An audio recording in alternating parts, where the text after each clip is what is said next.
Hey, what's going on, guys? This is H1 Soda Killer, and I didn't mess up the intro for once.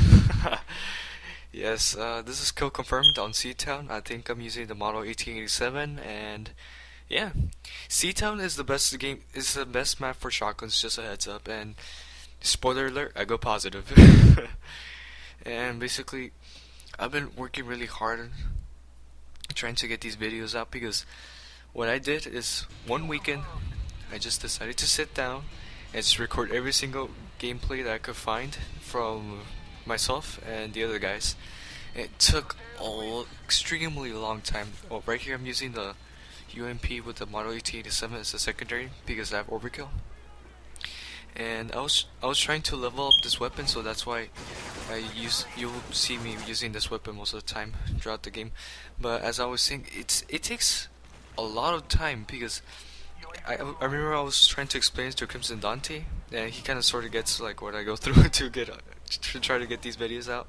And it's not that the process is complicated, as to say. It's just that it's a really time-consuming process, and yeah, it takes a really long time because I'm still like learning the ropes with the Roxio. And I think I'm getting pretty good at using the Roxio now because I feel a lot more comfortable using the Roxio than before. Because I remember my first Black Ops game, I was having trouble because I didn't know how the software worked at first. So I was still trying to figure it out, and now I figured it out. So, well, more or less. So if you have any questions, feel free to leave a comment or just personal message me. Just contact me or whichever way you like, but I'll try my best to answer your question. And this video was made. Oh, boom, headshot. This video was made. I think it was recorded in AVI, and then what I did after recording AVI, I sent it to Roxio Video Wave, which is the name of the editing program if you didn't know. And after I did color corrections, my color correction is I have the brightness at 50, contrast at 57 or 54, and the saturation at 60. Well, most of the time anyways. It's because like the saturation you can mess around with, and also with the contrast, because it all depends on the lighting of the game. Now, brightness is the one thing I would never recommend for you to mess with in the first place, so as long as you don't mess with brightness, you should be good. And after I adjusted the brightness and everything, I commented obviously, I used the little buttons on top that says narration, stuff like that. And then what I do is, after I do that, I boost the audio of the game so you can sort of hear like the gun sounds while I'm talking, because I like the sound of the shot of the gun, like behind someone talking. It's just like something really cool because like, oh, you just got that guy, oh yeah, so manly, yeah. I like the gun sounds, and MW3 does a really good job of the gun sounds and everything. But what was this thing? Oh yeah, after I did all the editing and stuff, I export the video at DivX. I think it's DivX HD. I'm not sure. 720p by 30 frames per second, and that works really well because there's almost no noticeable difference between 30 frames per second and 60 frames per second. What it actually does is there's actually quite considerable amount of memory used for 60 frames per second. Plus it takes a longer time to render, so I just do it at 30 frames per second. You get the same quality basically. It's a Roxio.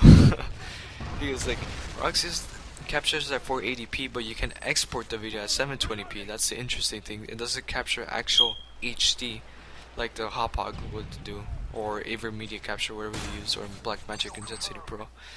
But the Roxio is pretty good. It's good for beginners. So if you have the spare cash, I do recommend it if you're interested in commentating, as I am. And I don't remember the score at this part of the game, but I was doing pretty well with the shotty because it's the Model 1887 is kind of like one of those shotguns that are unpredictable. Like the Striker, like you usually always get the kill. The KSG-12, they buffed it, so you kind of more or less get the kill every now and then. But the Model 1887, sometimes you get the weirdest long shots that I've ever seen. Oh, I just got killed by the second chance guy, or the final stand as they call it right here in MW3. But the Model 1887 is really unpredictable, so Like, let's say the guy is like extremely far away. For some reason, you could kill him. But when you're close range, you get like 50 hit markers, so it's really unpredictable gun. The only way I could stand using it is if I have steady aim pro, and either damage or range. It all depends on your playing type. Because usually when I run the shotgun, watch, you'll see me right here.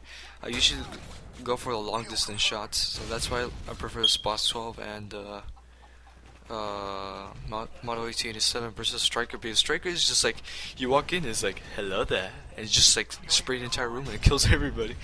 Good thing they patched it, but actually, I don't think the patch did anything at all, to be honest. Like, I remember they patched the FMG9s and it still worked exactly the same. It's like Infinite War, it's like, oh yeah, we're gonna patch that. Oh yeah.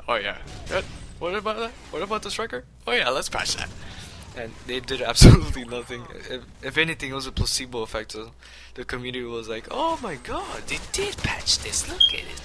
It's more like a placebo effect, in my opinion, because those things still work. I mean, even in Infected, in the game type of Infected, they even have it as a primary weapon, the FMG9. So that pretty much says what Infinity Ward thinks about those guns.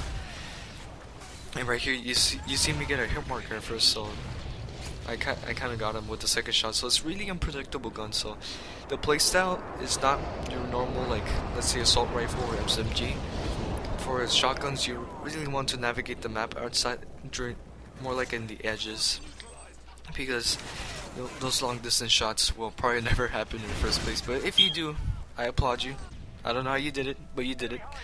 And right here, you see me every once in a while switch to my UMP, because like, there are some shots that are too long for my Model 1887, so what I do really quickly is just switch to the UMP and get those long distance shots. So that's the cool thing about Overkill. Plus, if you use Overkill for, let's say, your specialist class, it does pretty well, because remember, when you get all the perks, you don't get